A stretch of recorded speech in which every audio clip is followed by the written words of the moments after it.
अस्सलामुअलैकुम, good afternoon to all. तो आज की मेरी जो ये वीडियो है वो वीडियो उन प्यारे प्यारे बच्चों के लिए है जो ये साल 10th स्टैंडर्ड में है, 10th एसएससी बोर्ड एग्ज़ाम देने वाले हैं। तो उनके लिए है आज की ये वीडियो। तो आज का जो टॉपिक है वो है हमारा साइंस 2 से रिलेटेड। कि बहुत से स्टूडेंट हैं एक्चुअली में साइंस पढ़ तो लेते हैं, क्वेश्चन आंसर्स जो होते हैं वो भी पढ़ लिया जाता है, बट ये डाउट होता है कि मैम इतनी सारी चीज़ हमें याद कैसे रखनी है, या फिर इसमें से इम्पॉर्टेंट क्वेश्चंस क्या है वो हमें बताइए जो कि बोर्ड एग्जाम से ज़्यादा मतलब इम्पॉर्टेंट है, जो बोर्ड एग्जाम में ज़्यादा क्वेश्चंस पूछते हैं जिस टॉपिक से। तो आपके प्रीवियस 2 3 4 ईयर्स के क्वेश्चन पेपर्स के अकॉर्डिंग उनको एनालिसिस करके मैंने कुछ कुछ जो है इम्पॉर्टेंट टॉपिक्स मैंने निकाले हैं जो कि इम्पॉर्टेंट हैं आपके लिए, और वैसे भी ये इम्पॉर्टेंट ही होता है। तो आपका फर्स्ट चैप्टर जो है आपका वो है आपका हेरिडिटरी एंड एवोल्यूशंस। तो उस चैप्टर से एक्चुअली वो जो चैप्टर है आपका वो पूरा फुल थियोरी बेस्ड है। तो एक्चुअली थियोरी बेस्ड में आपको कौन कौन से थियोरी पर ज़्यादा इंपॉर्टेंट देने हैं, कौन सा डेफिनेशन, कौन सा डिस्टिंग्विश बिटवीन ज़्यादा इंपॉर्टेंट है, वो मैं आपके साथ डिस्कस करती हूँ। आप उसे अच्छे से पढ़ो, डेफिनेटली है कि जो बाकी है वो भी आपके इसमें कवर हो जाएंगे। ओके, पहला जो क्वेश्चन है आपको फर्स्ट चैप्टर से एविडेंस ऑफ एवोल्यूशन, ये आपको इस पर जो भी थियोरी है आपको पढ़नी है, और सिंपल है, हिस्ट्री से थोड़ा रिलेटेड कनेक्टेड है, बहुत इजी है, आप पढ़ोगे हो जाएगा। क्योंकि राइट योर ओन वर्ड्स ना, अगर आप थियोरी पढ़ते हो, उसे समझते हो, तो आप अपनी खुद की लैंग्वेज में, मतलब ऐसा तो नहीं होता ना साइंस 2 में कि आपको वर्ड टू वर्ड ऐसे ही लिखना है, नहीं, थोड़ा तुम अपनी जो तुम्हें समझ में आया है तुम उसे एक्सप्रेस कर सकते हो। सेकेंड पॉइंट जो है आपका आपका सेकेंड पॉइंट जो आएगा वो है प्रोटीन सिंथेसिस।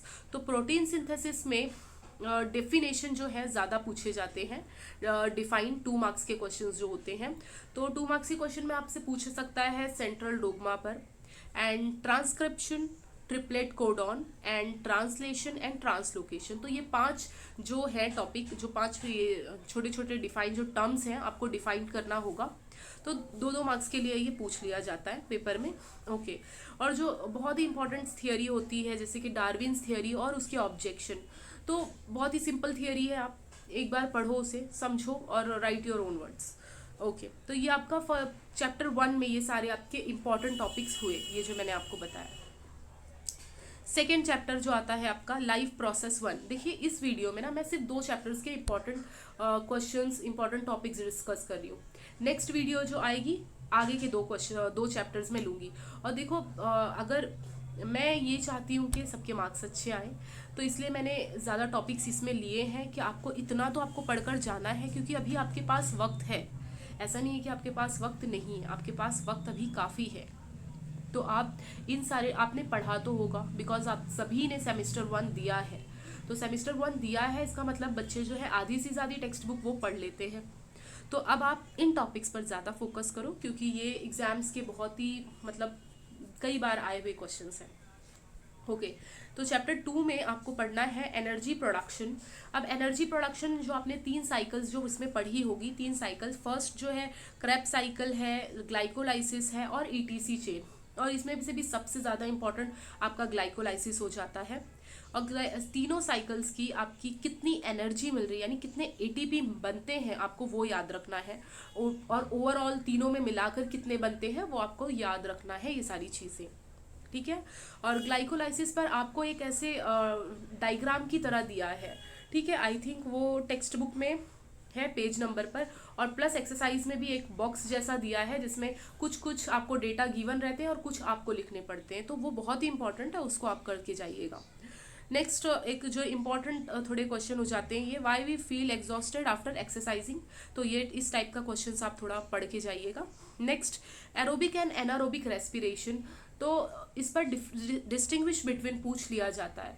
तो बेटर है कि मैं तो आपको ये कहूँगी कि आप अगर साइंस 2 अगर आप पढ़ते हो ना, तो आपकी डाइजेस्ट में या आप टारगेट जो भी आप फॉलो करते हो उसमें डिस्टिंग्विश बिटवीन जितने भी दिए रहते हैं ना, आप ज़रूर पढ़ो उनको, सबके 4 4 पॉइंट्स याद रखो, पढ़ो आप पूरे, मगर एटलीस्ट 4 पॉइंट्स आप याद रखो। क्योंकि अगर वो डिस्टिंग्विश बिटवीन में नहीं भी पूछता है, अगर वो कोई आंसर में आता है वो टॉपिक, तो आप डेफिनेटली वो सारे पॉइंट आप मेंशन कर दो, तो आपका फ़ायदा डबल, वो कहते हैं ना एक तीर से 2 निशाने, तो ऐसा हो जाएगा।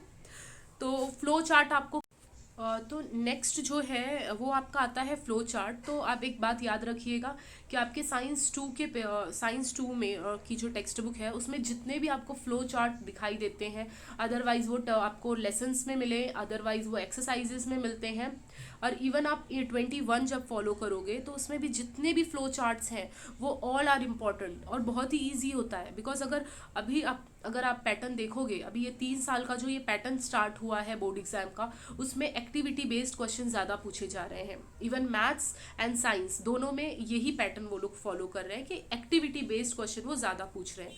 तो आप बेटर है कि फ्लो चार्ट जो दिया है, अभी ये एक्सरसाइज अगर ये चैप्टर से मैं बात करूँ, चैप्टर जो सेकेंड है आपका, तो फ्लो चार्ट जो है पेज नंबर 15 पे वो वेरी वेरी इंपॉर्टेंट है, उसे तो आप करिएगा ही। इवन बाकी भी फ्लो चार्ट पे आप फोकस करो। एंड नेक्स्ट जो है आपका what is the important of cell division, and sex next जो है माइटोसिस एंड मियोसिस। तो माइटोसिस एंड मियोसिस ये लेंदी है ये आंसर, मगर मैं आपसे ये कहूँगी कि आप डिस्टिंग्विश बिटवीन से पढ़ो। डिस्टिंग्विश बिटवीन से पढ़ोगे तो वो आपके लिए थोड़ा इजी हो जाएगा, और एक्चुअली में दोनों में डिफरेंस करके पढ़ोगे तो वो बहुत इजी होने वाला है। तो बहुत ही इंपॉर्टेंट है माइटोसिस एंड मियोसिस। ये 4 मार्क्स का क्वेश्चन कभी कभी पूछ लेता है, बट फिलहाल आप इसको डिस्टिंग्विश बिटवीन में ही पढ़ो।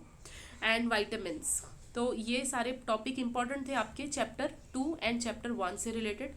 तो नेक्स्ट वीडियो में मैं chapter 3 and chapter 4 5 okay 3 chapters के रिलेटेड जो भी टॉपिक इंपॉर्टेंट है मैं बताऊंगी आपको। Okay, thank you.